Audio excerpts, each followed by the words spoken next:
नमस्कार। द देसी अड्डा पर आपका स्वागत है। मैं हूं राकेश तिवारी। देखिए, रोज की तरह हमारे साथ फिर से जुड़ गए हैं वरीय पत्रकार प्रमोद रंजन जी। आज बिहार की राजनीति को इन्हीं से समझेंगे, क्योंकि इनके पास आज एक से एक राजनीति के अंदर की खबर है। देखिए, बिहार की राजनीति को समझना इतना आसान नहीं। बिहार में जो होता है वो कहा नहीं जाता, और जो कहा जाता है वो होता नहीं। पिछले 24 घंटों में सम्राट चौधरी नीतीश कुमार से 2 बार मिल चुके हैं। विजय चौधरी का ये बयान आ चुका है कि मुख्यमंत्री का फैसला तो बीजेपी को करना है, क्योंकि बीजेपी को मुख्यमंत्री बनाना है। अब इन सब बयानों से बिहार की राजनीति में एक बार फिर ये चर्चा होने लगी है कि क्या सम्राट चौधरी बिहार का मुख्यमंत्री बनेंगे या कोई दूसरा होगा। चिराग पासवान ने कह दिया है कि मुख्यमंत्री के रेस में वो कहीं पे नहीं है। जो फॉर्मूला है वो पुराना रहेगा, लेकिन इसके बावजूद बिहार के लोग ये जानना और समझना चाहते हैं कि नीतीश कुमार आखिर दिल्ली से अपने जो निर्धारित कार्यक्रम है उससे पहले ही क्यों चले आए बिहार। बिहार में सम्राट चौधरी को लेकर जो लोग 100% डिट्टो लगाते थे, उनके बयानों में क्यों बदलाव होने लगा। क्या बिहार में कुछ अंदर नया चल रहा है? बिहार में क्या हो रहा है? कोई नया खेल होने वाला है? क्या एक नाम ऐसा आएगा जो सबको चौंका देगा? ये तमाम तरह की चर्चाएं बिहार की राजनीति में चल रही है। प्रमोद जी इस बातों पर अंदर से जानकारी खोज खोज कर लाए हैं। कैसा है प्रमोद जी, कैसा चल रहा है बिहार की राजनीति अभी? देखिए, बिहार की राजनीति तो अब मैं उसको कहिए कि धीमी गति से मुख्यमंत्री की कुर्सी की तरफ बढ़ रही है। चूंकि एक समय निर्धारित है कि कब इस्तीफा देना है, कब कैबिनेट की बैठक होगी और कब मुख्यमंत्री का मनोनयन होगा या कहिए कि शपथ ग्रहण होगा। लेकिन थोड़ा सा हम पीछे चलेंगे 2-3 दिन पहले राकेश जी। अब देखिए कि मुख्यमंत्री जब दिल्ली गए राज्यसभा के सदस्य के रूप में शपथ ग्रहण करने के लिए, तो मुख्यमंत्री का वहाँ जो कार्यक्रम था 2 दिनों का कार्यक्रम था। लेकिन मुख्यमंत्री ने शपथ लेने के बाद अचानक अपना कार्यक्रम परिवर्तित करते हुए शाम को 4:20 की फ्लाइट से वो पटना लौटा है। एक पहला चीज़। दूसरा चीज़, आपको याद होगा कि शाम को 6 बजे भाजपा कोर कमेटी की बैठक थी उसी दिन, उसको भी शाम को 4 बजे अचानक रद्द कर दिया गया। तीसरी बात, इसको थोड़ा सा और अलग हट कर देखिएगा तो आपको समझ में आएगा कि जेडीयू से 2 बार सांसद राज्यसभा सदस्य रहे श्री हरिवंश, जो कि उपसभापति भी हैं। इस बार जेडीयू ने उनको अपना उम्मीदवार बिहार से नहीं बनाया। जेडीयू से वो नहीं गए। जेडीयू से हालांकि चले गए नीतीश कुमार चले गए और रामनाथ ठाकुर चले गए, लेकिन हरिवंश इस बार नहीं गए। अचानक जिस दिन मुख्यमंत्री का शपथ ग्रहण था, उसी दिन देश की महामहिम राष्ट्रपति ने हरिवंश को राज्यसभा के लिए मनोनीत कर दिया। इसको भी राजनीति से आप जोड़ कर देखिए। हालांकि इस पर बहुत डिस्कशन करने की जरूरत नहीं है, लेकिन कहीं ना कहीं ये भी चर्चा में है कि अचानक इस तरह की कदम कैसे आ गया। दूसरा चीज, मुख्यमंत्री का बिहार लौट आना। विगत 24 घंटा में सम्राट चौधरी का 2 बार मुख्यमंत्री से मिलना। हालांकि सम्राट चौधरी भाजपा विधानमंडल दल के नेता भी हैं, बिहार के उप मुख्यमंत्री भी हैं। स्वाभाविक है कि उप मुख्यमंत्री मुख्यमंत्री से मिल सकते हैं, लेकिन जो समय चल रहा है और जो परिस्थितियां चल रही हैं उसमें लगातार मिलना यह दर्शाता है कि कहीं ना कहीं अभी तक कुछ पेच फंसा हुआ है, जिसको सुलझाने की कोशिश की जा रही है। और उसमें भी तब जब ये कहा जाता है कि नीतीश कुमार का जिस पर सहमति होगी वही बिहार का मुख्यमंत्री बनेगा, तो क्या सम्राट चौधरी पैरवी लेकर जा रहे हैं या क्या कर रहे हैं? देखिए, दिल्ली वाला जो खबर बताए उसमें आप ही के एक सूत्र ने मुझे बताया था कि जनता दल यूनाइटेड के नेताओं का मानना है, जो नीतीश कुमार के करीबी लोग हैं, उनका मानना है कि ये कैसा लगेगा जिस हरिवंश नारायण सिंह को नीतीश कुमार ने स्वयं मनोनीत किया था और उपसभापति का पद दिया था, तो अब उसी परिसर में नीचे बैठेंगे नीतीश कुमार और हरिवंश जी उपसभापति रहेंगे। देखिए, ये तो राकेश जी क्रम है। अगर उपसभापति कोई होगा तो स्वाभाविक है कि प्रधानमंत्री भी नीचे ही बैठेंगे और मंत्रिमंडल के सदस्य भी नीचे बैठेंगे। ठीक है, सूत्र बताता है, लेकिन इस पर आप और हम बहुत नहीं जाएंगे। हम और आप चलेंगे उस जगह पर कि जहां अब ये बात हो रही है कि भाजपा से मुख्यमंत्री होगा। तो आपने जो कहा कि नीतीश कुमार की सहमति से, मैं आपके बात से थोड़ा सा डिफर करूंगा। इसलिए डिफर करूंगा कि अगर भाजपा से मुख्यमंत्री होगा तो ये निर्णय भाजपा करेगा। अब विजय चौधरी का बयान भी आ गया है। हाँ। नहीं, ये पहले कहा जा रहा था, सभी नेता कह रहे थे कि मार्गदर्शन में नीतीश कुमार के चलेगा बिहार, मुख्यमंत्री वही तय करेंगे, जब तक वो राज्यसभा का सदस्यता शपथ नहीं ले लिए थे, सबका बयान आ रहा था। देखिए, राजनीति में राकेश जी, अब धीरे धीरे चेंज हो रहा है। राजनीति में कहने के लिए जब किसी से पद लेना होता है तो बहुत सारी बातें कही जाती है।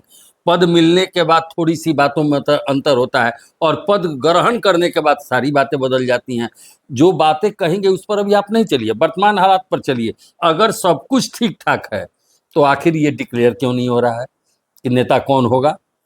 अगर सब कुछ ठीक ठाक है तो इतनी सरगर्मी, अंदरूनी सरगर्मी क्यों है? क्यों ये बेचैनी एक दूसरे को है?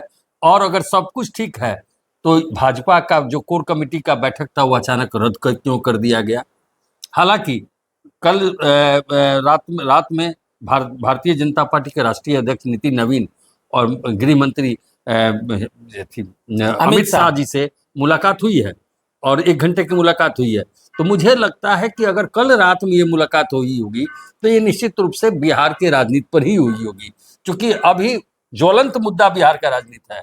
2 से 3 दिन में इसको डिस्पोजल करना है। बंगाल का चुनाव भी है, तो बंगाल का चुनाव 23 अप्रैल को है, आप उस पर अभी नहीं जाइए। बंगाल के चुनाव के लिए नितिन नवीन को बहुत कुछ 1 घंटा रात में जाकर बात करने की जरूरत नहीं है, क्योंकि बिहार का असल मुद्दा है। और बिहार एक ऐसा स्टेट है जहां से मैसेज जाता है।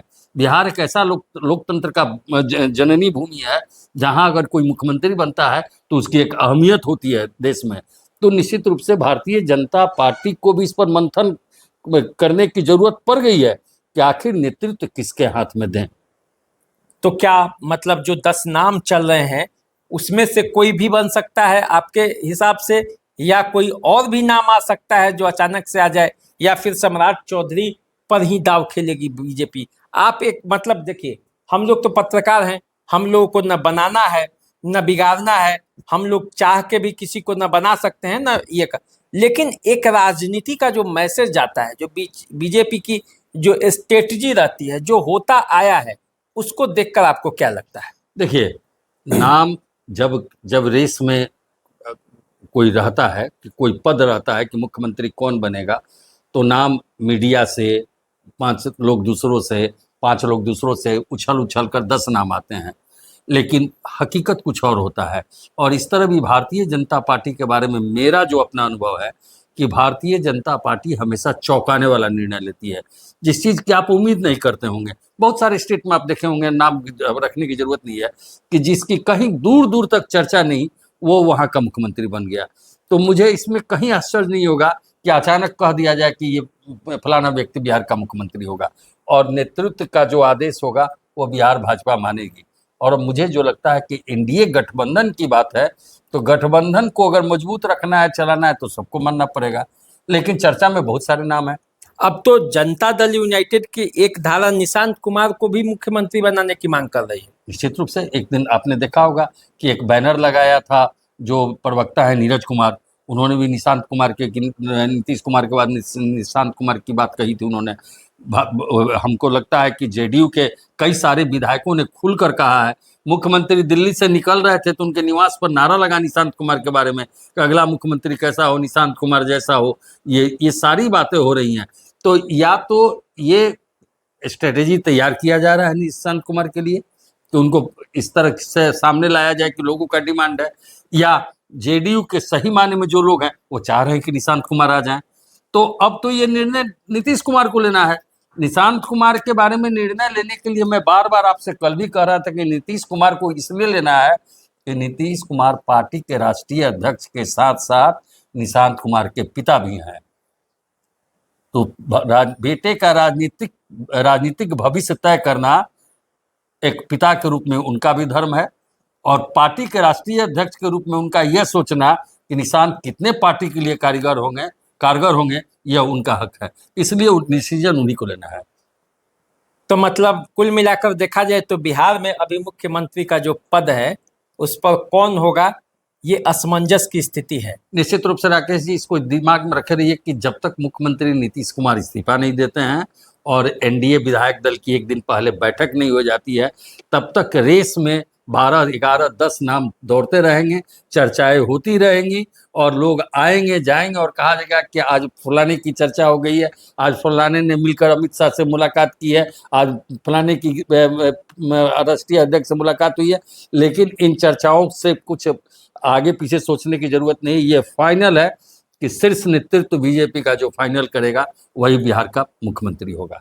अच्छा, एक बात और बताइए, क्या ऐसा भी हो सकता है कि नीतीश कुमार अब भी पलटी मार दें?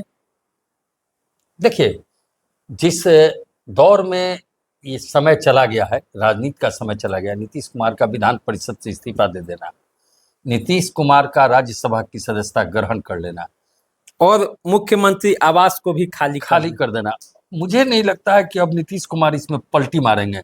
लेकिन एक चीज हो सकता है, लेकिन ऐसा भी हमको संभावना नहीं लगता है कि जो 14-15 की बात हो रही है वो 10 दिन आगे बढ़ जाए, रिजिग्नेशन का 5 दिन आगे बढ़ जाए, ये हो सकता है।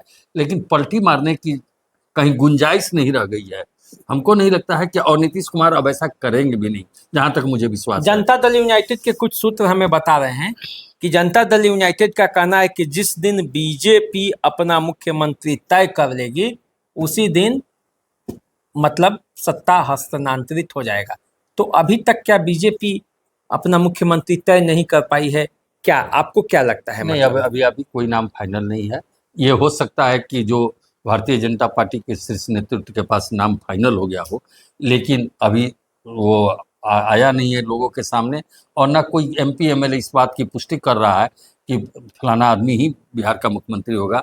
इसलिए इसको मानकर चलिए कि अभी वहाँ से कोई फाइनल नहीं हुआ है। और लेकिन ये भी तय है कि आज 11 तारीख है, 12-13 तक ये बात फाइनल हो जाएगा कि बिहार का मुख्यमंत्री कौन होगा। लेकिन आप देखिए ना, 5 दिन पहले तक तो लगभग सब लोग मुहर मार दे रहे थे कि ये अपना सम्राट चौधरी बिहार के मुख्यमंत्री होंगे, लेकिन अब उस मुहर पर लोगों का बातचीत करना बंद कर दिया। जैसे विजय चौधरी ही कह दिए कि बीजेपी को लेना है फैसला। लेकिन सम्राट चौधरी पर मुहर मारने की बात इसलिए थी कि आप पटना के राजनीति को आप भी समझते हैं।